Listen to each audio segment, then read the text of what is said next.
तो आज हम लोग पॉलिटिकल साइंस का महत्वपूर्ण टॉपिक पढ़ने वाले हैं, संविधान के स्रोत। अगर आप देखिए 69th बीपीएससी जो प्रशासनिक सेवा का हुआ है, तो उसमें आप देखिएगा यहाँ से 2 से 3 क्वेश्चन डायरेक्ट रूप से पूछे गए हैं। तो इसका मतलब है कि कम से कम एक क्वेश्चन तो आपके भी एग्जाम में पूछे ही जाएंगे, नो डाउट। ठीक है, तो इसीलिए आप लोग अच्छे से इस टॉपिक को समझिएगा। और कॉमन ही क्वेश्चन पूछा जाता है, जो हम एम्फेसाइज करेंगे, जिस क्वेश्चन पे जोर देंगे, तो देखिएगा वही क्वेश्चन जनरली आपके एग्जाम में पूछे जाते हैं। लेकिन आपको पढ़ना थोड़ा अच्छे से, सब टॉपिक को अच्छे से कवर करना। पीडीएफ आपको ग्रुप में भी भेज दिए गए, प्रिंट करने के लिए भी कंटेंट पे नोट्स पड़े हुए पॉलिटिकल साइंस के, आप वहां से भी डाउनलोड करके प्रिंट करवा सकते हैं। नोट्स को बहुत ही स्पेशली बीपीएससी के ही दृष्टिकोण से बनाया गया है कि किस तरह के क्वेश्चन बीपीएससी पूछता है। ठीक है, अगर आप टॉपिक समझ लेते हैं, अगर प्रिंट आउट करवा करके बार बार रिवीजन करते हैं, तो आपको कहीं कोई दिक्कत नहीं होगा। चलिए टॉपिक स्टार्ट करते हैं। आज का जो टॉपिक है वह है आपका संविधान के सोर्स, संविधान के स्रोत। ठीक है, तो आपने देखा कि जो भारतीय संविधान का जो निर्माण हुआ, पिछले क्लास में भी हमने बताया था, तो उसमें एक लंबा टाइम पीरियड लगा था। कहने के लिए 2 वर्ष 11 महीने 18 दिन में संकलन हुआ, लेकिन जो पहले से बनता आ रहा था 1773 से ही अंग्रेजों के द्वारा जो बनाया जा रहा था एक्ट, उसको भी आपको समाहित किया गया था 1935 के भारत शासन अधिनियम में, जो कि देसी स्रोत के रूप में जाना जाता है। अगर पूछेगा कि भारतीय संविधान में सबसे बड़ा स्रोत क्या है, तो वो है देसी स्रोत। और देसी में आपका 1935 का भारत शासन अधिनियम, ठीक है, जो एक बहुत बड़ा 2/3 पार्ट अगर संविधान की बात करें तो उसमें आपका 1935 तक का ही अधिनियम को उसमें लिया गया है। ठीक है, इसीलिए वो महत्वपूर्ण हो जाता है। विदेशी सोर्स के तहत जब हमारा संविधान का निर्माण हो रहा था, तो उस समय बाबा साहेब भीमराव अंबेडकर पूरे विश्व के संविधान का अध्ययन किया, और उसके जो निचोड़ थे, जो उसका मेन थीम था, जो हमारे देश के लिए जरूरी था, उसको वहां से निकाला। ठीक है, इसीलिए अगर अभी आप देखिएगा तो दुनिया का सबसे बड़ा संविधान हमारे देश का ही है। क्योंकि इसके पीछे कई रीजन है, क्योंकि हमारा देश विविधताओं वाला देश है। हर एक तरह के आप यहाँ पे देखिएगा जातिगत भी विभिन्न तरह के जाति धर्म के लोग निवास करते हैं। उसके बाद आपका जो है विविधताएं बहुत ज़्यादा है, कोई पहाड़ी एरिया है, कोई दुर्गम एरिया है, कोई जंगली एरिया है, तो सबके लिए अपना अपना एक अलग से जो है वहाँ पे कानून व्यवस्था है। तो उसके लिए जो है आपका संविधान क्या हो गया, बड़ा हो गया। ठीक है, जैसे अनुसूचित क्षेत्र है, उसके लिए एक अलग अनुसूची तैयार करना पड़ा, ये भी क्वेश्चन पूछ दिया गया। आज के लेक्चर से अगर देखा जाए तो 3 से 4 क्वेश्चन 69th बीपीएससी में आज के ही क्लास के नोट्स के आपके आए हुए हैं। जो लोग बैठे होंगे 69th बीपीएससी में उनको पता होगा, जो नहीं बैठे तो क्वेश्चन तो आप देख ही सकते हैं। और ये नोट्स को ये नहीं है कि हमने अभी बनाया है एग्जाम के बाद, ये पहले से यही चीज मैं बार बार पढ़ाता हूं। तो निश्चित रूप से आज देखिएगा, मैं बता दूंगा कौन कौन से क्वेश्चन पूछे गए। एक तो डायरेक्ट क्वेश्चन पूछा गया, मैं पहले ही चर्चा कर देता हूं कि मौलिक अधिकार कहां से लिए गए। मौलिक अधिकार आपका यूएसए से लिया गया, संयुक्त राष्ट्र संघ से लिया गया, अमेरिका से। दूसरा क्वेश्चन पूछा नीति निदेशक तत्व कहां से लिया गया, सेम क्वेश्चन, मतलब इसी चैप्टर का दूसरा क्वेश्चन पूछा, तो वो आपका आयरलैंड से लिया गया। तीसरा क्वेश्चन पूछा था कि अनुसूची 5वीं क्या चीज से संबंधित है, वो भी आज ही हम लोग चर्चा करेंगे। तो कहने का अर्थ है कि 3 क्वेश्चन अगर 2 पेज से आ जाता है, 3 पेज से आ जाता है, तो आपको 10 क्वेश्चन तो है ही। इसलिए मैं बोलता हूं शुरू का जो मैं पेज दिया हूं, शुरू का जो 4-5 चैप्टर है पॉलिटी का, उसको आप लोग बार बार रिपीट कीजिएगा। मैक्सिमम क्वेश्चन वहीं से रहते हैं। उधर पूरा लोकसभा, राज्यसभा, विधानसभा पढ़ेंगे तो इक्का दुक्का क्वेश्चन दिखता है। मेन रूप से आपका क्वेश्चन मैं पहले बता दूं आपको, जो पूछेगा वो मेन रूप से आपका पूछेगा मौलिक कर्तव्य, मौलिक अधिकार, निश्चित रूप से यहां से क्वेश्चन पूछे जाएंगे। प्रस्तावना से क्वेश्चन पूछे जाते हैं। ठीक है, राज्य के नीति निदेशक तत्व से क्वेश्चन पूछे जाएंगे, सुप्रीम कोर्ट और राष्ट्रपति, राज्यपाल, इन सब टॉपिक को मेन रूप से प्रधानता दी जाती है। बाद बाकी उधर आपका लोक लेखा समिति और बहुत सारा पढ़ेंगे, तब जाके इक्का दुक्का क्वेश्चन दिखाई देता है, और वो भी कंफ्यूजन भरा। तो जहां से हम स्कोर कर सकते हैं, जहां से हम दुश्मन को हरा सकते हैं, उस चीज को स्ट्रॉन्ग करेंगे। देखिए, यहां आप विद्वान बनने नहीं आए हैं। विद्वान बनने के लिए आपको सालों साल मेहनत करेंगे, तब जाकर के पॉलिटी में महारत हासिल करेंगे। लक्ष्मीकांत का इतना मोटा बुक है, अगर आप पूरा पढ़िएगा, पूरा समझ के, ठीक है, तो उसमें आपको कम से कम 6 महीना चाहिए केवल पॉलिटी पढ़ने के लिए। उतना आना ही आपके पास टाइम है, और आपको बस बनाना है वहां जो क्वेश्चन आपका आपके लायक है, जो आपको पूछा जाता है, तो उसको आप तरीका से ही कर सकते हैं।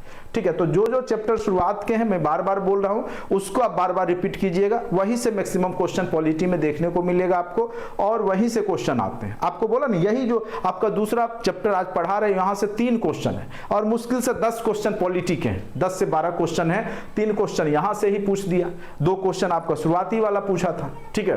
तो 5-6 क्वेश्चन तो 2-3 पेज से ही आ गया, बाद बाकी आपका जो है आगे भी है, आसान आसान सा क्वेश्चन है, तो बीच बीच में चर्चा करते रहेंगे। चलिए अब आते हैं भारतीय संविधान के स्रोत के बारे में। तो भारतीय संविधान के स्रोत 2 प्रकार से हैं, एक आपका देसी सोर्स, दूसरा होता है आपका विदेशी सोर्स।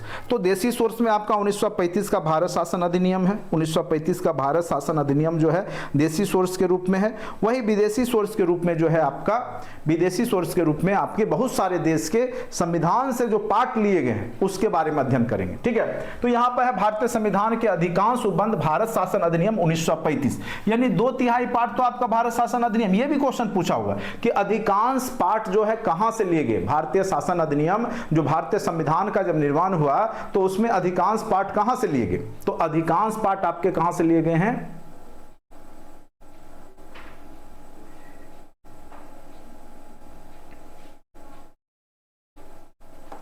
अच्छा कल का क्लास एक्चुअली क्या हुआ ना कि कल का जो क्लास लिए थे तो मुझसे गलती से डिलीट हो गया, ठीक है। उसमें हेडिंग थोड़ा सा चेंज हो गया था, क्योंकि कल मैं शाम में लेने वाला था मैथ रीजनिंग का, तो हेडिंग चेंज था, तो मुझे लगा ये एक्स्ट्रा कहाँ से आ गया, तो हमने डिलीट कर दिया गलती से। तो घबराई नहीं, वो सब कॉन्सेप्ट यहाँ भी आ जाएगा, यहाँ भी आ जाएगा, और नोट्स में भी है।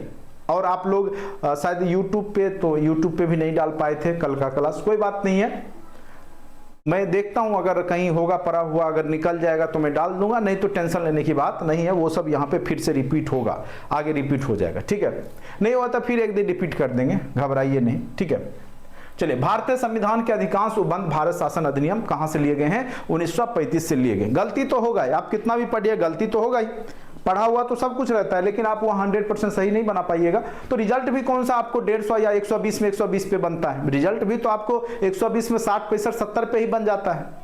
तो उतना टेंशन नहीं लेना है कि कोई भी 120 में 120 कोई नहीं बनाता है, इसीलिए आप गलत सलत काट करके 60, 65 नंबर, 70 नंबर लाते हैं तो आप सिक्योर जोन में रहते हैं, बस इतना ही जानिए। निगेटिव आएगा 65 से 70 के बीच में स्कोर कीजिए, आप सिक्योर हो जाइए, टीचर बन जाइएगा, ठीक है। तो गलती तो होगी, पढ़ा के भेजेंगे फिर भी आप 1935 की जगह 1919 भी मार सकते हैं, 1909 भी मार दीजिएगा कई लोग, तो वो तो होगा। चलिए, भारतीय संविधान के अधिकांश उपबंध भारत शासन अधिनियम 1935 और जो है विश्व के कई देशों के संविधान से लिए गए। तो देसी सोर्स के रूप में आपका 1935 का भारत शासन अधिनियम, और साथ साथ विदेशी सोर्स के रूप में जो विदेशी स्रोत हैं, विदेशों से जो लिए गए हैं, वो अभी अब चर्चा करेंगे। सबसे पहला हम देखेंगे कि संयुक्त राज्य अमेरिका से क्या लिया गया है, और यहां से क्वेश्चन, यही क्वेश्चन पूछा गया था आपका, ठीक है। तो मौलिक अधिकार, मूल अधिकार जो है या मौलिक अधिकार जो है, ये आपका कहां से लिया गया है, अमेरिका से लिया गया है। उपराष्ट्रपति का पद कहां से लिया गया, अमेरिका से लिया गया है।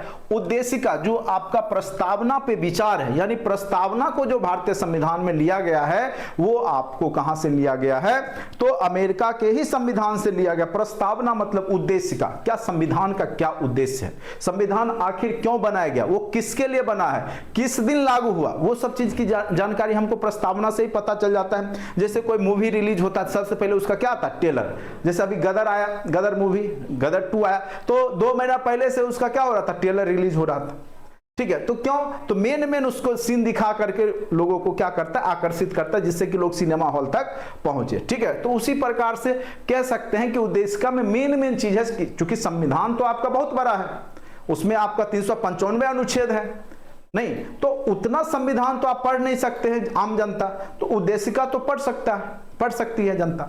तो उसका उद्देशिका क्या है, जो आप कह सकते हैं कोई भी कहानी होता है उसका सारांश होता है, उसका एक सारांश होता है कि उससे क्या सीखने को मिला या किसके लिए था। तो वही एक प्रकार से कह सकते हैं कि उद्देशिका जो होता है वो सारांश होता है, सार होता है, पूरे संविधान का क्या होता है, निचोड़ है, सार है। और वो कहां से लिया गया, तो उद्देशिका का जो विचार है वो लिया गया आपके यूएसए के संविधान से। कई बार पूछेगा कि भाषा कहां से लिया गया, भाषा कहां से लिया गया, ऑस्ट्रेलिया के संविधान से यहां पे भाषा लिया गया था। जैसे हम भारत के लोग भारत को एक संपूर्ण प्रभुत्व संपन्न समाजवादी पंथ निरपेक्ष बोलते हैं, ये जो भाषा है वो ऑस्ट्रेलिया के संविधान से लिया गया था, ठीक है।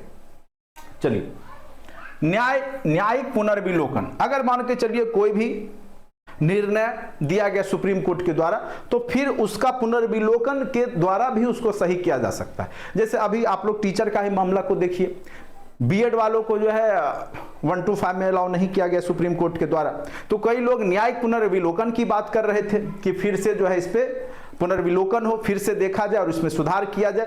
तो उस स्थिति में अगर लगेगा सुप्रीम कोर्ट को ये उस लायक मुद्दा है तो वो सुधार कर सकते हैं, या पहले भी कोई निर्णय सुप्रीम कोर्ट का आ रखा है, अगर समय के हिसाब से वो लगता है बदलना चाहिए तो बदल सकती है। तो वही है न्यायिक पुनर्विलोकन। ये भी आपको अमेरिका से लिया गया है।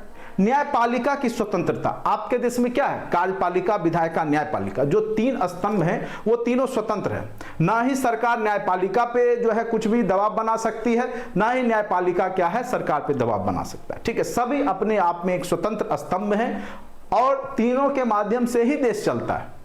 तो यहां पर क्या है कि न्यायपालिका को आपके देश में क्या है स्वतंत्रता दी गई है कि न्यायपालिका जो है सबसे अलग है। ठीक है, इस पे कोई दबाव नहीं चल सकता है।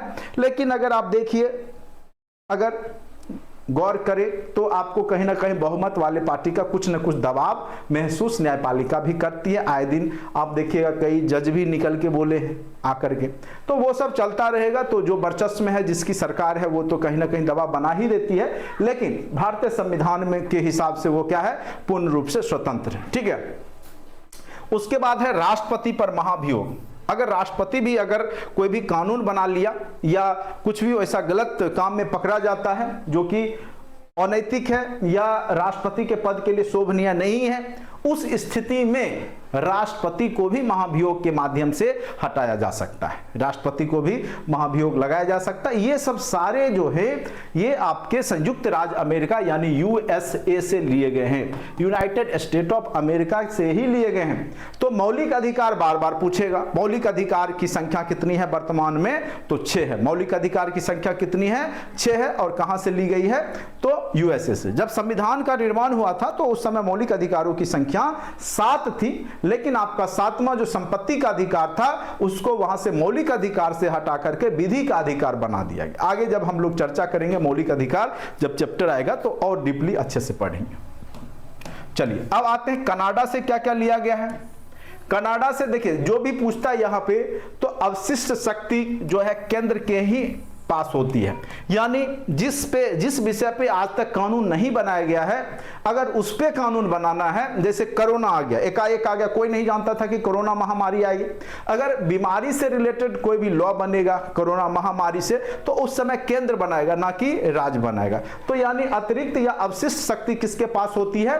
तो यह केंद्र के पास होती है और यह कनाडा के ही संविधान से लिया गया है। उसके बाद उच्चतम न्यायालय का परामर्शी न्याय निर्णय। ठीक है, उच्चतम न्यायालय जो है परामर्श देगा राष्ट्रपति को। उसके बाद सशक्त केंद्र के साथ संघीय व्यवस्था। आपका क्या है?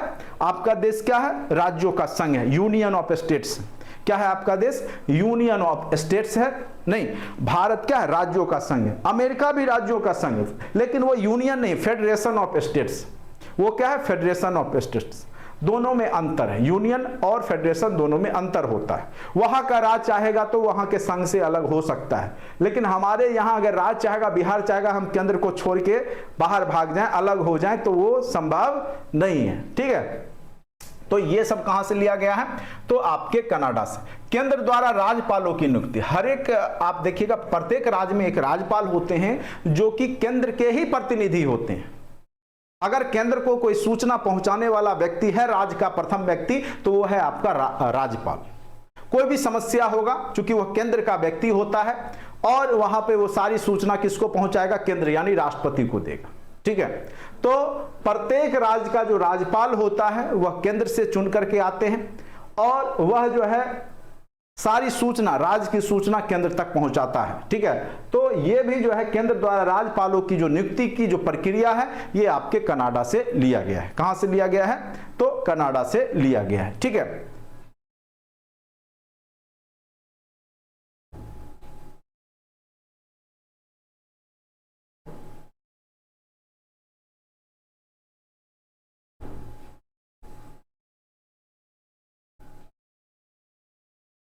चलिए उसके बाद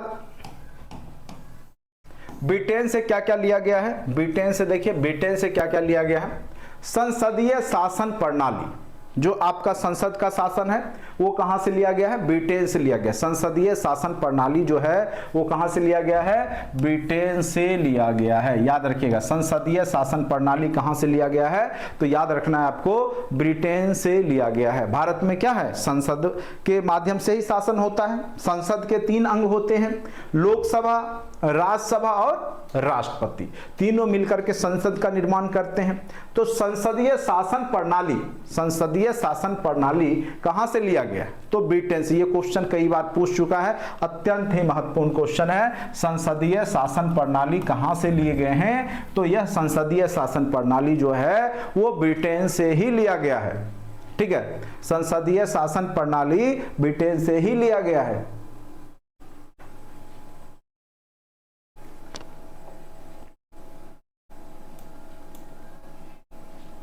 चलिए, उसके बाद विधि का शासन। हमारे देश में किसका शासन होता है? कानून का शासन है। विधि का शासन है। विधि मतलब होता है कानून, और विधायक मतलब कानून बनाने वाले। ठीक है, तो विधि का शासन है। मंत्रिमंडलीय प्रणाली है। मंत्रिमंडल होता है ना, कैबिनेट मंत्री होते हैं, मंत्रिपरिषद, मंत्रिमंडल। तो ये सब की जो व्यवस्था की गई है, विशेष मंत्रालय दिया जाता है, जैसे कैबिनेट मंत्री सब होते हैं। एकल नागरिकता, एक देश एक नागरिकता, यानी अगर आपके देश में कोई व्यक्ति है तो उसको एकल नागरिकता ही दी जाती है। ठीक है, अगर आप बिहार के भी हैं तो वोटर लिस्ट पे भारत सरकार ही लिखा रहता है, बिहार सरकार का अपना वोटर लिस्ट नहीं होता है। ठीक है, ऐसा इसलिए चूंकि एकल नागरिकता का प्रावधान है। अगर आप विदेश गए और वही लंबे समय तक रहे, वहां की आपको नागरिकता मिल जाती है, तो भारतीय नागरिकता स्वयं आपकी लुप्त हो जाएगी, खत्म हो जाएगी। इसलिए हो जाता है चूंकि भारत एकल नागरिकता ही देती है। अगर आपको किसी अन्य जगह नागरिकता मिल चुका है तो भारतीय नागरिकता से आप खारिज हो जाइएगा, आपका नाम कट जाता है। ठीक है, तो भारत क्या देता है? एकल नागरिकता, जबकि अमेरिका में क्या है? दोहरी नागरिकता है। द्विसदनीय प्रणाली है। द्विसदन होता है लोकसभा और राज्यसभा। एक होता है उच्च सदन मतलब राज्यसभा, जहां पे जो हमारे प्रतिनिधि होते हैं वो चुन करके भेजते हैं, और एक होता है लोकसभा जहां जनता चुन करके भेजती है, जहां पे हम आप वोटिंग करके जैसे जीता के भेजते हैं, जैसे एमपी हो गए, एमएलए हो गए। ठीक है, तो उनको डायरेक्ट रूप से चुन करके भेजते हैं, प्रत्यक्ष मताधिकार के आधार पर प्रत्यक्ष रूप से। और वही जब हमारे प्रतिनिधि चुन करके भेजते हैं, वो कहां जाके बैठेंगे? तो राज्यसभा में बैठते हैं, उस सदन में। ठीक है, विधायी प्रक्रिया, संसदीय विशेषाधिकार, संसद को क्या विशेष अधिकार है, परम अधिकार का लेख है। ठीक है, तो ये सब अधिकार जो है संसद को दिए गए वो ब्रिटेन के ही संविधान से लिए गए। तो मेन रूप से संसदीय शासन प्रणाली कई बार पूछा जा चुका है, एकल नागरिकता भी कई बार पूछा जा चुका है, ब्रिटेन के संविधान से लिया गया। चलिए, अब देखिए ये क्वेश्चन इस बार भी 69 बीपीएससी में पूछ दिया गया कि नीति निर्देशक तत्व कहां से लिए गए हैं। नीति निर्देशक तत्व कहां से लिए गए हैं? तो याद रखिएगा, नीति निर्देशक तत्व जो है वो आपको कहां से लिया गया है? तो आयरलैंड के संविधान से नीति निर्देशक तत्व को लिया गया है। कहां के संविधान से लिया गया है नीति निर्देशक तत्व को? तो आयरलैंड के संविधान से। ये क्या होता है नीति निर्देशक तत्व? तो केंद्र के द्वारा राज्य को दिया जाने वाला निर्देश है, जिसके माध्यम से राज्य एक लोक कल्याणकारी राज्य का निर्माण करता है। लोक कल्याणकारी यानी जिसमें जनता का ज्यादा से ज्यादा भलाई निहित हो, ज्यादा से ज्यादा जनता के लिए वो कार्य करे। जैसे मान के चलिए अभी भी आपके राज्य में बहुत सारे कार्य होते हैं, जैसे साइकिल योजना है, वो सब क्या है? नीति निर्देशक तत्व का ही पार्ट होता है। साइकिल योजना, बालिका पोशाक योजना, एमडीएम मील आपको दिया जाता है ना बच्चे को, और तरह तरह का, जैसे महिलाओं को जो है अभी 50,000 रुपया ग्रेजुएशन कर भी, ये सब क्या है? तो उसी के तरह लोक कल्याणकारी कार्य है। जैसे विधवा को पेंशन दिया जाता है, या जो वृद्ध लोग हैं उनको पेंशन दिया जाता है, या पेड़ पौधा लगाया जाता है, ये सब क्या है? डीपीएसपी का ही पार्ट होता है।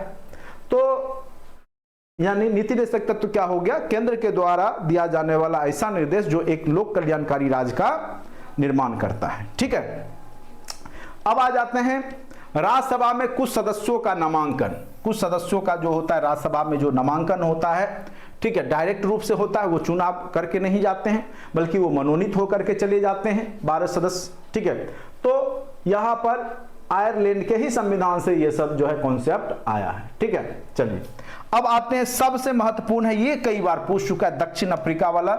एक ही चीज लिया गया है मेन रूप से, संविधान संशोधन की प्रक्रिया। ये कई बार पूछा जा चुका है कि भारतीय संविधान संशोधन की प्रक्रिया किस देश के संविधान से आई है।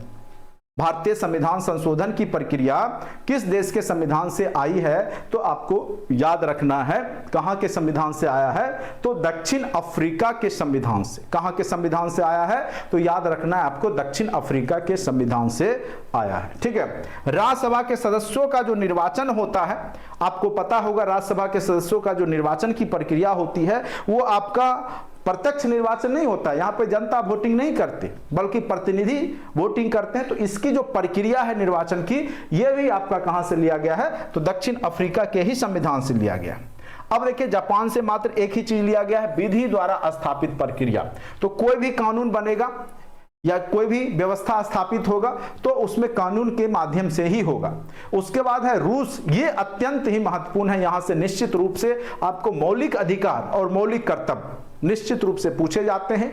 तो यहां पे मौलिक कर्तव्य, प्रस्तावना में समाज समानता, सामाजिक आर्थिक राजनीतिक न्याय, ठीक है, ये शब्द कहां से लिए गए हैं? तो रूस के संविधान से लिए गए। अत्यंत ही महत्वपूर्ण VVI, ये क्वेश्चन पूछा हुआ है, कई बार पूछा जा चुका है। यानी प्रस्तावना में जो शब्द है सामाजिक आर्थिक राजनीतिक न्याय की बात जो प्रस्तावना करता है वो किस देश के संविधान से आया है? तो याद रखिएगा रूस के संविधान से। रूस की क्रांति में ही ये सब नारा था, सामाजिक आर्थिक राजनीतिक न्याय की बात करता था। ठीक है। मौलिक कर्तव्य, संविधान जब निर्माण हुआ था उस समय मौलिक कर्तव्य नहीं थे, बाद में जाकर के ये मौलिक कर्तव्य को जोड़ा गया 1976 में। ये भी क्वेश्चन पूछा गया है। आप देखिएगा मौलिक कर्तव्य से ये भी क्वेश्चन आपके 69th BPSC में पूछे गए। ठीक है। तो 1976 में 42वां संविधान संशोधन के तहत मौलिक कर्तव्य को जोड़ा गया। ठीक है। तो आगे चल करके उस समय 10 ही जोड़े गए थे स्वर्ण सिंह के सिफारिश पे। आगे मौलिक कर्तव्य जब चैप्टर होगा तो उसके बारे में हम लोग अच्छे से और भी पढ़ेंगे। अभी बस जो मेन चीज है यहाँ पे कि सोर्स कहाँ से है। तो मौलिक कर्तव्य याद रखिएगा, मौलिक कर्तव्य जो है आपका कहाँ से लिया गया है? तो मौलिक कर्तव्य रूस से लिया गया है। मौलिक कर्तव्य कहाँ से लिया गया है? तो रूस से लिया गया है। ठीक है। चलिए अब आते हैं ऑस्ट्रेलिया से। ऑस्ट्रेलिया के संविधान से क्या क्या लिया गया है? और दुनिया का सबसे छोटा महादेश ऑस्ट्रेलिया के रूप में जाना जाता है। ठीक है। तो संयुक्त बैठक, जो आपका संयुक्त बैठक होता है ना, जब कोई भी मुद्दा अलग अलग पास नहीं होता है लोकसभा राज्यसभा में, तो उस स्थिति में दोनों की बैठक, दोनों सभा का, लोकसभा राज्यसभा को दोनों को इकट्ठे बुलाया जाता है, बैठाया जाता है। ठीक है। लेकिन बुलावा कौन देगा? तो बुलावा राष्ट्रपति ही करता है, लेकिन अध्यक्षता लोकसभा अध्यक्ष करते हैं। संयुक्त जब बैठक होती है लोकसभा और राज्यसभा का। ठीक है। उसके बाद उद्देशिका की भाषा, ये भी हमने चर्चा किया। जो प्रस्तावना की जो भाषा है ये भी अत्यंत महत्वपूर्ण है, VVI है। प्रस्तावना की भाषा कहां से लिया गया है? तो प्रस्तावना की भाषा याद रखना है आपको, ऑस्ट्रेलिया के ही संविधान से लिया गया है। प्रस्तावना की भाषा कहां से लिया गया है? तो वो आपका ऑस्ट्रेलिया के ही संविधान से आपका प्रस्तावना की भाषा को लिया गया है। प्रस्तावना की भाषा को कहां से लिया गया है? तो ऑस्ट्रेलिया के संविधान से लिया गया है। याद रखिएगा, प्रस्तावना लिया गया है अमेरिका के संविधान से, लेकिन उसकी जो भाषा का रूपरेखा है ना, जैसे हम भारत के लोग, भारत को एक संपूर्ण प्रभुत्व संपन्न समाजवादी पंथ निरपेक्ष लोकतंत्रात्मक, यह भी क्वेश्चन पूछा था कि समाजवाद पंथ निरपेक्ष लोकतंत्रात्मक कब जोड़ा गया था? तो 42वां संविधान संशोधन 1976 में। ठीक है। तो इस तरह के क्वेश्चन जो है BPSC पूछते आ रहा है और पूछेगा। ठीक है। वाणिज्य और समागम की स्वतंत्रता संवर्ती सूची भारतीय राजनीतिक व्यवस्था में सर्वोच्च है। कौन सा सर्वोच्च है? तो भारतीय राजनीतिक व्यवस्था में जो है आपका संविधान क्या होता है? सर्वोच्च होता है। ठीक है। और आपका जो सूची है संवर्ती सूची, सूची 3 प्रकार के होते हैं, केंद्र सूची, राज्य सूची और संवर्ती सूची। जिसपे केवल केंद्र कानून बनाए उसको केंद्र सूची बोलते हैं, जिसपे केवल राज्य सूची, जिसपे केवल राज्य कानून बनाता है, राज्य के अंदर का विषय है, उसको राज्य सूची, और जिसपे दोनों कानून बनाते हैं उसको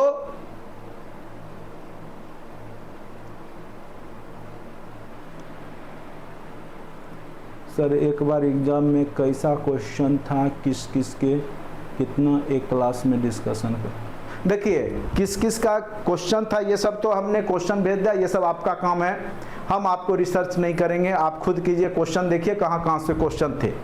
ठीक है, उतना फुर्सत नहीं है कि आपको मैं हर एक क्वेश्चन को दिखा के बताऊं, देखिए ये क्वेश्चन यहाँ से, वो खुद आप डाउनलोड कीजिए, इतना समझदार है इंटरनेट से डाउनलोड कीजिए, उतना तो खुद करना होगा। सब कुछ चाहते हैं कि एकदम बना बनाया जो है केवल जो अंदर डाले, तो वो संभव नहीं है, कुछ अपना भी जो है हाथ पैर लगाइए। ठीक है, क्वेश्चन जो है आपका, क्वेश्चन मार्केट में या हर एक जगह रहता है, इंटरनेट पर डालिएगा ना कि क्वेश्चन पेपर 69th का बीपीएससी टीआरई बीपीएससी के साइट पे भी है, वहां से डाउनलोड कीजिए और क्वेश्चन देखिए कहां कहां से क्वेश्चन पूछे गए। बाकी जब जब चैप्टर होता है मैं बताता चलता हूं कि कौन क्वेश्चन कहां पे है। ठीक है, उतना करने लगेंगे तब तो हो गया, आपका सिलेबस है कभी कंप्लीट नहीं होगा। और उसके लिए जब हम ऑब्जेक्टिव सेशन लेते हैं, लास्ट में जब क्वेश्चन बैंक करवाते हैं तो उसमें आपका सारा कुछ आता है, तो उसमें बीपीएससी के ही पूछे हुए क्वेश्चन रहते हैं, उतना हमें करने की जरूरत नहीं है। ठीक है, आप लोगों को खुद कीजिए, एनालाइज आपको खुद करना होगा। तो संयुक्त बैठक जो होता है, ठीक है, वो आपका बुलाता कौन है? राष्ट्रपति। अध्यक्षता कौन करता है? लोकसभा स्पीकर या अध्यक्ष जिसको बोलते हैं। उद्देशिका की भाषा कहां से लिया गया? ऑस्ट्रेलिया से लिया गया है। वाणिज्य और समागम की स्वतंत्रता, कोई भी आदमी वाणिज्य व्यापार कहीं भी पूरे देश में कर सकता है, उसको स्वतंत्रता है। उसके बाद समवर्ती सूची, यानी आपका जिसपे दोनों कानून बनाए, केंद्र और राज्य दोनों मिलकर कानून बनाए। ये जब हम केंद्र राज्य संबंध जब पढ़ाएंगे तो फिर अच्छे से डीपली चर्चा होगा। ये सब बस यहाँ पे ये है कि यहाँ से लिया गया, बाकी और ज्यादा कुछ मत, अभी आगे फिर आपका होगा। भारतीय राजनीतिक व्यवस्था में सर्वोच्च कौन सा है? तो भारतीय राजनीतिक व्यवस्था में जो सर्वोच्च होता है वो आपका संविधान होता है। संविधान से बढ़ के कोई नहीं है भारतीय राजनीति में, राष्ट्रपति भी संविधान के नीचे है, तो संविधान से बढ़ करके आपका जो है कोई नहीं होता है। तो भारतीय राजनीतिक व्यवस्था में जो सर्वोच्च होता है वो आपका कौन होता है? वो आपका संविधान होता है। भारतीय संविधान में आपात उपबंध लिया गया है, कहाँ के संविधान से? आपात उपबंध जानते ही हैं, 352, 356, 360, 4 का गैप है। आपातकालीन स्थिति में राष्ट्रपति शासन लगाए जाते हैं, 352, 356 और 300 क्या है? 60 है, वित्तीय आपात 360 के तहत। ठीक है, तो यहां पर ये सब जो आपात उपबंध है तो कहां से लिया गया है? जर्मनी के वाइमर संविधान से लिया गया है, जर्मनी से सीधे याद रखिएगा। राष्ट्रपति के विचारार्थ राज्यपाल द्वारा विधेयक सुरक्षित रखने का उपबंध कहां से लिया गया? यानी कोई भी राज्य जब कानून बनाता है अपने लिए तो राज्यपाल क्या करेगा? उसको पहले राष्ट्रपति से अनुमोदन के लिए भेजेगा, तभी वह राज्य में वो कानून बन के तैयार होता है। तो राष्ट्रपति के विचारार्थ राज्यपाल द्वारा विधेयक सुरक्षित रखने का जो उपबंध है वो कहां से लिया गया है? तो कनाडा के संविधान से लिया गया है। विश्व का प्रथम लिखित संविधान अगर पूछे दुनिया में कौन ऐसा देश है सबसे पहले संविधान को लिखा था? वो है USA, America, United state of America, जिसने पूरे विश्व में सर्वप्रथम अपना संविधान को लिखा था। दुनिया का सबसे बड़ा और व्यापक संविधान कहां का है? तो वो है भारत का सबसे बड़ा, ठीक है, संविधान।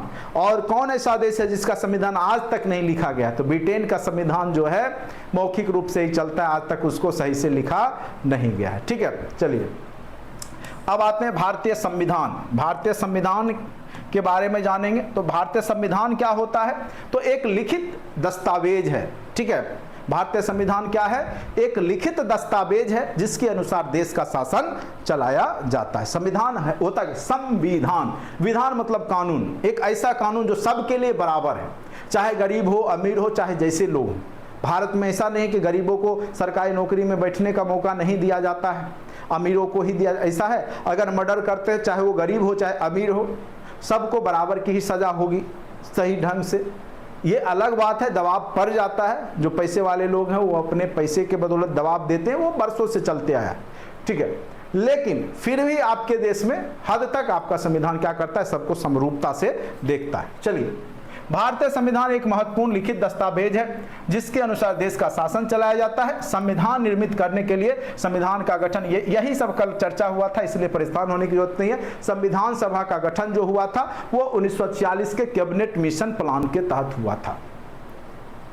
किस प्लान के तहत हुआ था? तो कैबिनेट मिशन प्लान के तहत संविधान का गठन हुआ। संविधान सभा की प्रथम अधिवेशन 9 दिसंबर 1946 को हुई, जिसकी अध्यक्षता डॉक्टर सच्चिदानंद सिन्हा ने किया, जो कि अस्थायी अध्यक्ष थे।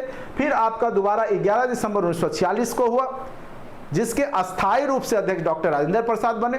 फिर तीसरा 13 दिसंबर 1946 को संविधान का प्रस्तावना को प्रस्तुत पंडित नेहरू ने किया। प्रस्तावना यानी उद्देश्य का, यह भी क्वेश्चन पूछा कब? तो 13 दिसंबर 1946 को।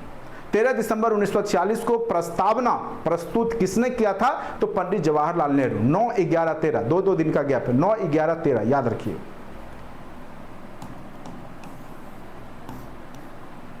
यही चर्चा किए थे। संविधान बनाने के लिए संविधान सभा की विभिन्न समितियां बनाई गई थी, उसमें और भी डीपली हमने बताया था। जैसे यहाँ पे मेन रूप से देखिए, जो संचालन समिति था, जैसे प्रारूप समिति था, वो भीमराव अंबेडकर थे।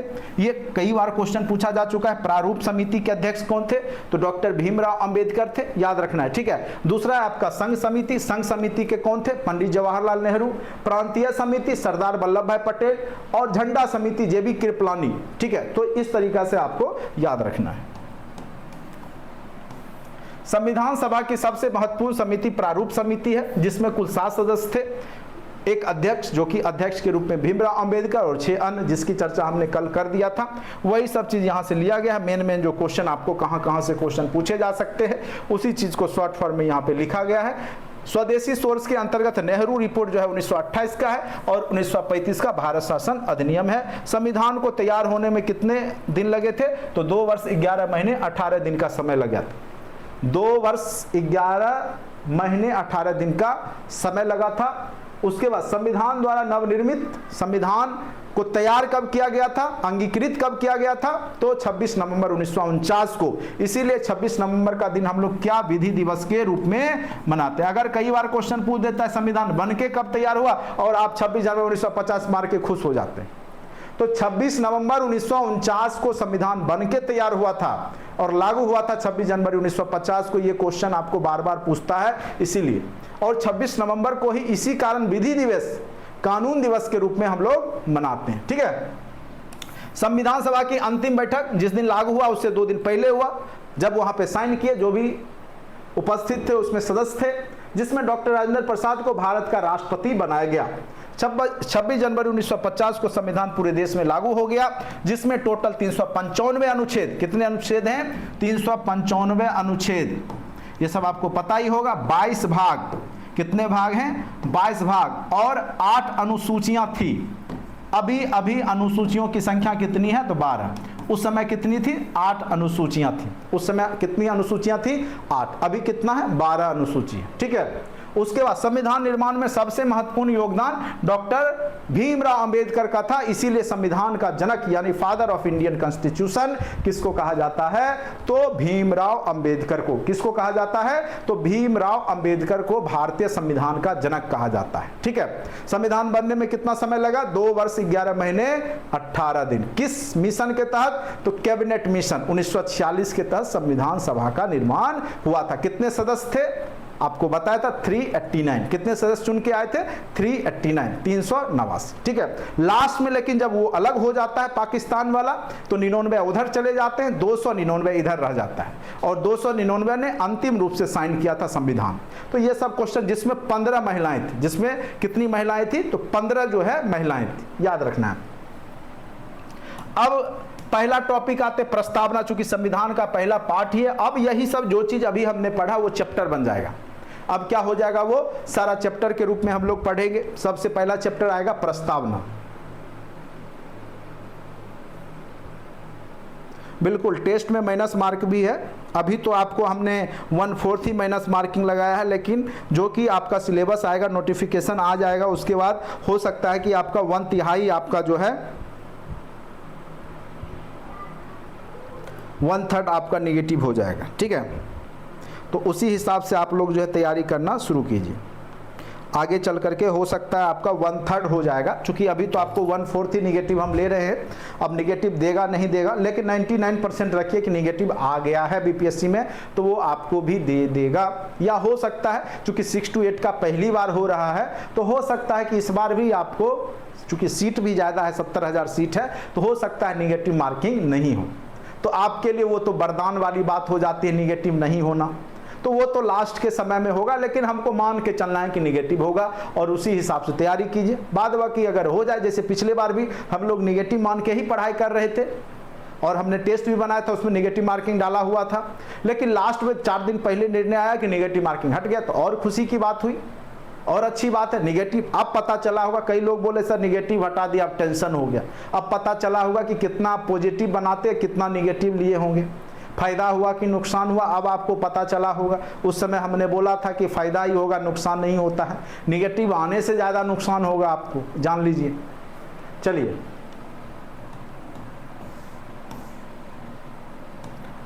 संविधान की प्रस्तावना, प्रस्तावना क्या होता है हमने आपको पहले ही बता दिया। उद्देश्य, उद्देश्य का कोई भी काम होता है तो उसका उद्देश्य होता है। आज आप लोग हमसे पढ़ रहे हैं, क्या उद्देश्य है आपका? क्या उद्देश्य है आपका? उद्देश्य क्या है? नॉलेज ग्रहण करना। आपका एक ही उद्देश्य है, नॉलेज ग्रहण करना।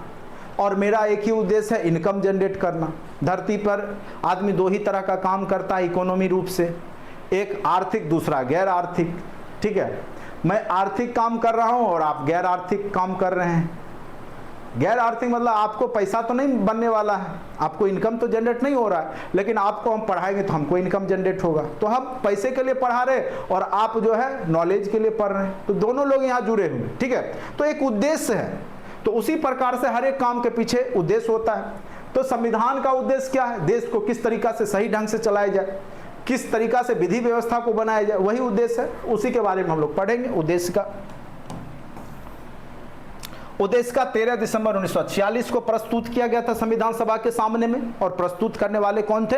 हमारे माननीय जो प्रथम प्रधानमंत्री थे, पंडित जवाहरलाल नेहरू। उन्होंने ही प्रस्तावना को 13 दिसंबर 1946 को जो संविधान सभा था उसके सामने रखा था। और इसको आगे चल करके अंगीकार कब किया गया, मतलब स्वीकार कब किया गया प्रस्तावना को संविधान के पाठ के रूप में? तो 22 जनवरी 1947 को इसको जो है पाठ बनाया गया, संविधान का पाठ बना दिया गया। अंगीकार कब कर दिया गया? तो 22, ये भी क्वेश्चन पूछ सकता है, प्रस्तावना को अंगीकार कब किया गया? और देखिए, इसीलिए मैं बोलता थ्योरी को आप लोग अच्छे से पढ़िए। थ्योरी पढ़ लिए तो क्वेश्चन कहीं नहीं जाएगा, लेकिन ऑब्जेक्टिव केवल पढ़ के जाइएगा। हो सकता है बन भी जाए, हो सकता है कि आपका नहीं भी बने, वहां दुविधा की केस बनी रहेगी। लेकिन अगर यहाँ थ्योरी अच्छे से पढ़ के जाते हैं, कॉन्सेप्ट क्लियर करके जाते हैं, तो आपको यहाँ पे निश्चित रूप से आप सही उत्तर पे पहुंच जाइएगा। ठीक है, तो ऑब्जेक्टिव तो करना ही है, लेकिन सबसे पहले हम लोग को जो कॉन्सेप्ट है उसका मेन क्या है, कहानी क्या है, मेन स्टोरी जानना जरूरी है इसका। ठीक है, उद्देशिका का विषय वस्तु क्या है? उद्देशिका का मेन है वही कि संविधान किसके लिए है, क्यों बनाया गया है, संविधान में जो है लोगों के लिए क्या प्रावधान किए गए हैं। तो देखिए, मूल तत्व क्या है संविधान की प्रस्तावना का? संपूर्ण प्रभुत्व संपन्न। भारत एक क्या है? संप्रभु देश है, अपना निर्णय स्वयं लेगा। हमारा निर्णय ना तो पाकिस्तान ले सकता है, ना अमेरिका ले सकता है, ना चीन लेगा, ना रूस लेगा। हम अपना निर्णय स्वयं लेते हैं, किधर बमबारी करना है, किधर हथियाना है, या किसको फ्री कर देना, ये भारत स्वयं निर्णय लेता है। कई बार अमेरिका जो वर्चस्वशाली देश है दबाव बनाता है, लेकिन आप देखिएगा भारत अपने हिसाब से ही निर्णय लेता है। जब देश आजाद हुआ था तो उस समय, अभी नहीं, कोई अभी की बात नहीं है कि भारत निर्णय अब जाके अपने खुद लेता है। उस समय भी पंडित नेहरू, जब दुनिया दो भागों में विभक्त हो चुका था, एक यूएसए के तरफ, एक यूएसएसआर की तरफ, यानी रूस की तरफ। ठीक है, तो उस समय भी भारत ने किसी का समर्थन नहीं किया, ना अमेरिका के तरफ गया, ना रूस के तरफ गया, जबकि उस समय भारत की स्थिति अच्छी नहीं थी। और वह गुट निरपेक्ष राष्ट्र बनाया, बिना गुट वाला, कोई गुट में हम शामिल नहीं होंगे, गुट निरपेक्ष आप लोग जानते होंगे, जिसमें पंडित नेहरू का महत्वपूर्ण योगदान था। तो भारत स्वतंत्र जब हुआ तभी से खुद का निर्णय स्वयं लेता है, क्योंकि भारत एक संप्रभु देश है, प्रभुत्व संपन्न है, अपना निर्णय स्वयं लेगा, किसी के कहने से कुछ नहीं होगा। उसके बाद समाजवादी, समाजवादी देखिए, एक होता है साम्यवादी। समाजवादी देश आपका सबसे बड़ा रूस भी है, समाजवादी देश चीन भी है, और समाजवादी देश भारत भी है, लेकिन सब में अंतर है, जान लीजिए। वो समाजवादी है, वर्ग संघर्ष की बात करता है, कौन? कम्युनिस्ट वाला है। और हमारा जो समाजवाद है गांधी जी वाला है, यानी सभी वर्गों को लेकर के चलना है। चीन में क्या है, वहाँ का जो समाजवाद होता है, जो अमीर लोग हैं, पूंजीपति हैं, उसको लूट करके गरीबों में बांटने वाला समाजवाद। लेकिन हमारे यहाँ क्या, गरीब अमीर सबको बराबर रूप से, हाँ, जो गरीब है उनको मौका दिया जाएगा, उनको आरक्षण दिया जाएगा, उनको तरह तरह की फैसिलिटी दिया जाएगा। आप देखते होंगे एग्जाम में जो लोग पिछड़े हैं, जो लोग अनुसूचित जाति के हैं, तो उनको कुछ आरक्षण के तहत कुछ छूट दिया जाता है, डिस्काउंट दिया जाता है, कुछ जो है सीट में आरक्षण दे दिया जाता है, जिससे कि वो क्या हो कि उस जो साधारण जो लोग हैं, जनसामान्य लोग हैं, वहां तक वो पहुंच सकते। ठीक है, तो जो नीचे हैं उसको उठाने की बात की गई है भारत में भी, लेकिन ये नहीं कि अमीरों को लूट करके उसको विनष्ट करके तब गरीबों को उठाया जाए, ऐसी बात भारत में नहीं है। इसलिए भारत का समाजवाद क्या है? गांधीवादी समाजवाद है। ठीक है, याद रखिएगा, समाजवादी देश है। उसके बाद पंथ निरपेक्ष, हमारा देश क्या है? पंथ निरपेक्ष। अमेरिका भी पंथ निरपेक्ष है, अमेरिका धर्म निरपेक्ष है। अमेरिका क्या है? लेकिन हम लोग भी धर्म निरपेक्ष बोल देते हैं कि भारत एक धर्म निरपेक्ष देश है। वास्तव में धर्म निरपेक्ष नकारात्मक रूप होता है, जो किसी धर्म को नहीं मानता उसको हम बोलते हैं धर्म निरपेक्ष। धर्म को नहीं मानने वाले को बोलते हैं धर्म निरपेक्ष। लेकिन क्या आप धर्म को नहीं मानते हैं? क्या आप जब एग्जाम में बैठते हैं तो फॉर्म में भरते वक्त हिंदू मुस्लिम नहीं टिक लगाते, हिंदू है कि मुस्लिम है? तो सब जगह तो आप धर्म मान ही रहे हैं, तो धर्म निरपेक्ष कैसे हो गए? ठीक है, तो आप धर्म निरपेक्ष नहीं है, बल्कि क्या है? पंथ निरपेक्ष हैं। यानी सभी धर्मों को बराबर रूप से देखते हैं, चाहे हिंदू हो मुस्लिम हो, सबको मौका देते हैं। इसलिए भारतीय संविधान में कहीं भी धर्म निरपेक्ष शब्द का जिक्र भी नहीं है।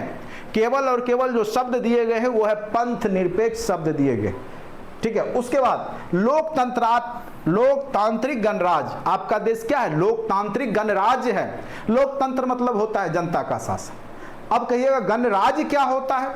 तो गणराज्य वैसे देश को कहा जाता है, वैसे राज्य को कहा जाता है जिसका राष्ट्र प्रमुख जनता के द्वारा चुन करके जाए, यानी वो चुन करके जाए, वंशावली राजतंत्र नहीं हो, तो उसको हम गणराज्य बोलते हैं।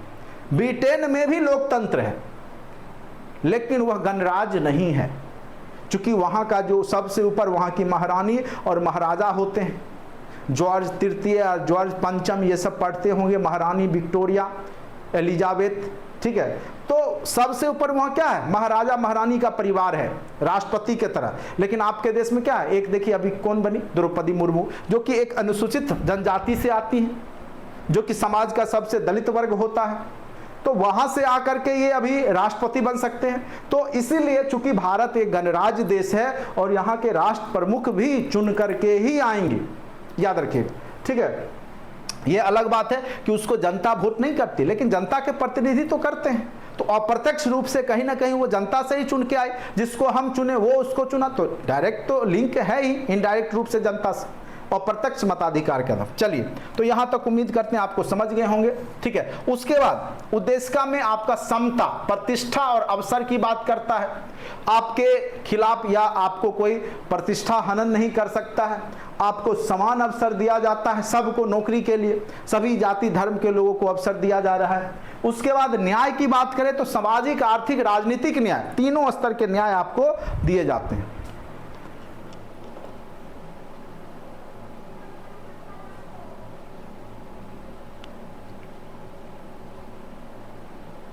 देखिए, डेली क्लास किया कीजिए। कल का क्लास गलती से मिस्टेक हो गया, सब लोग कल के ही क्लास पे दिमाग लगा रहे हैं।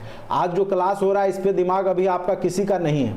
हमने आपको बोल दिया कि मैं आपको फिर से एक बार करवा दूंगा, गलती से मुझसे डिलीट हो गया कल का क्लास। ठीक है, तो आप कल के क्लास पे ज़्यादा आप चिंतन मत कीजिए, जो आज का क्लास है वो देखिए। कल छूट गया तो छूट गया, गलती आपकी भी है, आपने जो है उसको क्लास किया नहीं। नोट्स तो हमने दे ही रखा है, नोट्स भी आप पढ़ सकते हैं। बाकी फिर से मुझे टाइम मिलेगा तो मैं फिर से रिपीट कर दूंगा, या ऑलरेडी पुराने वीडियो भी होंगे, उसमें भी जो है ये होगा, आप देख लीजिएगा। चलिए, परेशान होने की जरूरत ही नहीं है। एक बार जो बात बोल दिया तो बोल दिया, आप टेंशन ना ले। आपके लिए ही हम बैठे हुए हैं, आप ही को पढ़ाने के लिए हैं। ठीक है, तो अभी जो हो रहा है उस पर ध्यान दीजिए, ना कि कल हो गया उस पर। गलती आप भी करते हैं कि रेगुलर क्लास टाइम से अटेंड नहीं करते हैं। चलिए, एक गलती हमसे हुई कि उसका जो है हेडिंग थोड़ा देख करके हमने उसको डिलीट कर दिया, मुझे लगा डबल मैथ रीजनिंग का लोड हो गया है। चलिए, सामाजिक, आर्थिक, राजनीतिक न्याय, ये जो आपका अभी तुरंत हमने बताया कहाँ के संविधान से लिया गया था। सामाजिक, आर्थिक, राजनीतिक न्याय जो लिया गया था वो आपका रूस के संविधान से लिया गया था। कहाँ के संविधान से लिया गया था? सामाजिक आर्थिक न्याय कहाँ से लिया गया था? तो रूसी क्रांति जब आप पढ़ेंगे या वर्ल्ड हिस्ट्री में कंटेंट में पढ़ा हुआ वीडियो देखिएगा तो उसमें सामाजिक, राजनीतिक, आर्थिक न्याय की बात करता है। ठीक है, तो वो रूस की जो क्रांति होती है वहाँ पे मार्क्सवादी आप पढ़ेंगे, लेनिन और मार्क्स, ये सब जो विचारधारा आता है, तो सामाजिक, आर्थिक, राजनीतिक जो है समानता की ही बात वो लोग करते हैं। ठीक है, सामाजिक समानता मतलब समाज में सबको बराबर अधिकार मिलना चाहिए, वर्ग विभेद हटना चाहिए। आर्थिक मतलब सबको बराबर मौका मिलना चाहिए, उद्योग या सरकारी नौकरी। राजनीतिक मतलब कोई भी, तो भारत में भी तो है ही ये चीज। चलिए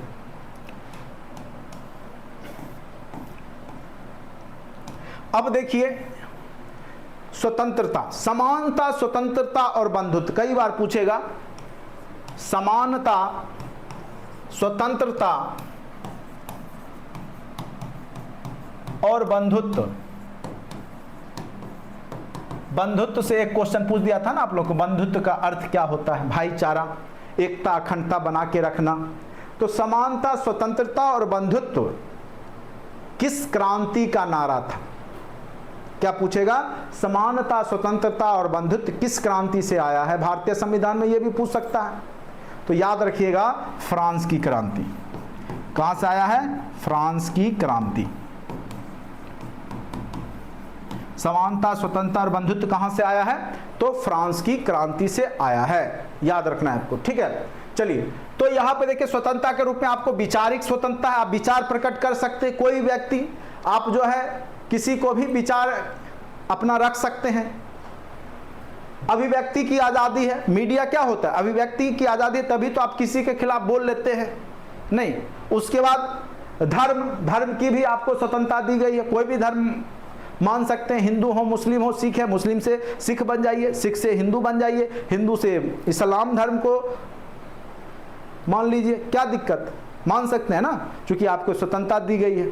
लेकिन पैसा के लोभ में नहीं, पैसा के लोभ में किए तो मामला गड़बड़, तब जेल जाना पड़ेगा आप।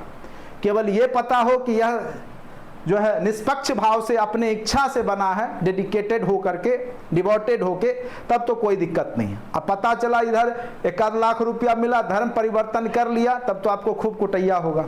क्योंकि धर्म जब परिवर्तन होता है तो केवल आप धर्म ही नहीं बदलते हैं, बल्कि आप अपना इतिहास भी बदल लेते हैं। आज अगर भारतीय मुसलमान हैं, अगर मान के चले कभी अगर हो सकता है हिंदू हो और वो कन्वर्ट हुए होंगे, तो उनका हिंदू वाला जो है पूर्वज खत्म हो गया। अब वहीं से शुरुआत हो गया जहां से उसने धर्म परिवर्तन कर लिया। अगर आज हम हिंदू हैं, सिख बन जाएंगे, तो हम अपने बच्चे को कभी नहीं हिंदू धर्म के बारे में बताएंगे, तो हमारा पूर्वज का इतिहास ही खत्म हो गया। तो उस एवज में आपको धर्म की स्वतंत्रता है, लेकिन एक शर्त है कि प्रलोभन में नहीं, लोभ करके बदले हैं तो दिक्कत है। चलिए, उसके बाद है विश्वास। आपको विश्वास किसी में रख सकते हैं, होता है ना, आप पत्थर को पूजते हैं, आप जो है कहीं पे जाकर ये चादर चढ़ा देते हैं, कुछ भी करते हैं, आपकी विश्वास को स्वतंत्रता दी गई है। इसीलिए तो आपके देश में बाबा लोग इतने आगे बढ़ जाते हैं, क्योंकि विश्वास के आधार पे आप उनमें विश्वास करते हैं। आप कर सकते हैं किसी भी व्यक्ति में विश्वास। उसके बाद उपासना, आप किसी भी तरह का उपासना कर सकते हैं, किसी भी देवी देवता को उपासना कर सकते हैं, पूजा पाठ कर सकते हैं, आपको स्वतंत्रता दी गई है। बिल्कुल, पॉलिटी सब यही रहता है, यही सब आएगा, ठीक है। उद्देशिका में 42वें संविधान संशोधन, अगर आप लोग को दिक्कत होता है ना कि ये आएगा कि नहीं आएगा, तो जरा एग्जाम हो चुका है 10+2 का, क्यों नहीं आप लोग इंटरनेट से डाउनलोड कर लेते हैं। बीपीएससी का साइट खोलिए, क्वेश्चन पड़ा हुआ है 10+2 पॉलिटी का, देखिएगा बहुत सारा क्वेश्चन है उसमें, ठीक है। पॉलिटी का, ज्योग्राफी का, हर एक का तो दिया हुआ है, उसको देखिए, क्वेश्चन आएगा नहीं आएगा आपको खुद पता चल जाएगा। सर क्या पढ़ा रहे हैं, वहाँ क्वेश्चन क्या पूछा गया है, तब आपको अनुभव होगा। हम कितना भी बोल दे, आप लोग बार बार वही चीज़ पूछिएगा, ठीक है। यही सब क्वेश्चन पूछे जाते हैं पॉलिटिकल साइंस में। आप देखिए, चाहे 9, 10 हो, 11, 12 हो, तो बेसिक सब यही है, संविधान ही बेसिक। हाँ, कुछ हो सकता है 10+2 में आपका थिंकर, विचारक से रिलेटेड 2, 4, 5 क्वेश्चन एक्स्ट्रा पूछे जाएंगे, उसमें नो डाउट। तो उसके लिए आपको खुद भी मेहनत करना होगा। चलिए, उद्देशिका में 42वां संविधान संशोधन 1976 में 3 शब्द शामिल किए गए, समाजवादी, अखंडता और पंथ निरपेक्ष। यही क्वेश्चन शायद इस बार भी पूछा था। तो 3 शब्द जो है, समाजवादी, अखंडता और पंथ निरपेक्ष शब्द, ठीक है। कौन कौन सा? समाजवादी, अखंडता और पंथ निरपेक्ष शब्द जो है केवें संविधान संशोधन के द्वारा उद्देशिका में डाले गए थे। तो 1976 में जब 42वां संविधान संशोधन हुआ, तो उसी के तहत जो है आपका 3 शब्द, कौन कौन सा? समाजवादी, अखंडता और धर्मनिरपेक्ष शब्द आपके संविधान में डाले गए थे। ठीक है, ये अत्यंत ही महत्वपूर्ण लाइन है, अत्यंत ही महत्वपूर्ण लाइन है कि कब डाला गया था, तो 1976 ईस्वी में। कब डाला गया था, तो 1976 ईस्वी में। केमा संविधान संशोधन, तो 42वां संविधान संशोधन में। केमा संविधान संशोधन में समाजवादी, अखंडता और पंथ निरपेक्ष शब्द डाले गए। तो याद रखना है आपको 1976 का 42वां संविधान संशोधन याद रखना है, भूलिएगा नहीं। चलिए, बहुत इंपॉर्टेंट क्वेश्चन। अब आते हैं, यहां से भी एक क्वेश्चन, इस तरह के क्वेश्चन थे। उद्देशिका पर उच्चतम न्यायालय संविधान को 2 भागों में बांटा है,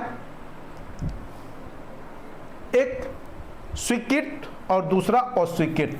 ठीक है, स्वीकृत में क्या है कि मुंबई बनाम यूनियन ऑफ इंडिया वाद हुआ, जिसमें धारणा प्रस्तुत किया गया कि संविधान का पार्ट है या नहीं है प्रस्तावना। दूसरा केशवानंद भारती बनाम केरल राज्य, बाद में इसको स्वीकार किया गया कि भारतीय संविधान का जो है वो भाग है। कौन, प्रस्तावना। इसीलिए प्रस्तावना में भी सुधार संभव है। 1973 में ये बात का निर्णय आया, उसके बाद ही 1976 में देखिएगा चेंजिंग हुआ। बहुत ही इंपॉर्टेंट क्वेश्चन है। ठीक है, केशवानंद भारती बनाम केरल राज्य, जिसमें कि आपको प्रस्तावना को संविधान का भाग माना गया और उसके तहत जो है प्रस्तावना में शब्द जोड़े गए, 3 शब्द जो संशोधन के तहत जोड़े गए, वो इसी निर्णय के आधार पर, जो कि केशवानंद भारती बनाम केरल राज्य का निर्णय जो 1973 में आया था कि प्रस्तावना संविधान का पार्ट है, अतः संविधान संशोधन के माध्यम से प्रस्तावना का भी संशोधन किया जा सकता है। चलिए, अब आते हैं ऑब्जेक्टिव क्वेश्चन पे। संविधान की आत्मा किसको कहा गया है? संविधान की आत्मा किसको कहा गया है? उद्देशिका को। लेकिन भीमराव अंबेडकर ने संविधान की आत्मा किसको कहा था? संवैधानिक उपचारों का अधिकार। यह भी क्वेश्चन आपको पूछा गया था 9th में। भीमराव अंबेडकर ने कौन से अनुच्छेद को संविधान की आत्मा बताया था? तो वह अनुच्छेद था 32। वो क्या था कि संवैधानिक उपचारों का अधिकार जो है अनुच्छेद 32, उसको बाबा साहेब भीमराव अंबेडकर ने क्या कहा था? संविधान का आत्मा कहा था। उद्देशिका को राजनीतिक जन्मपत्री है, उद्देशिका जो है राजनीतिक जन्मपत्री है, यह कथन किसका है? तो के.एम. मुंशी ने कहा है कि उद्देशिका राजनीतिक जन्मपत्री है, जन्म। चलिए, उसके बाद संविधान को पवित्र दस्तावेज किसने कहा था? डॉक्टर भीमराव अंबेडकर ने संविधान को क्या कहा था? पवित्र दस्तावेज। बार बार प्रस्तावना प्रस्तावना जिक्र कर रहे हैं। अब थोड़ा सा प्रस्तावना के शब्द को पढ़ते हैं। प्रस्तावना है क्या? भारतीय संविधान में जो प्रस्तावना है उसमें क्या क्या लिखा गया है, उस शब्द को पकड़ेंगे और यहां से भी क्वेश्चन आपको पूछा जा सकता है।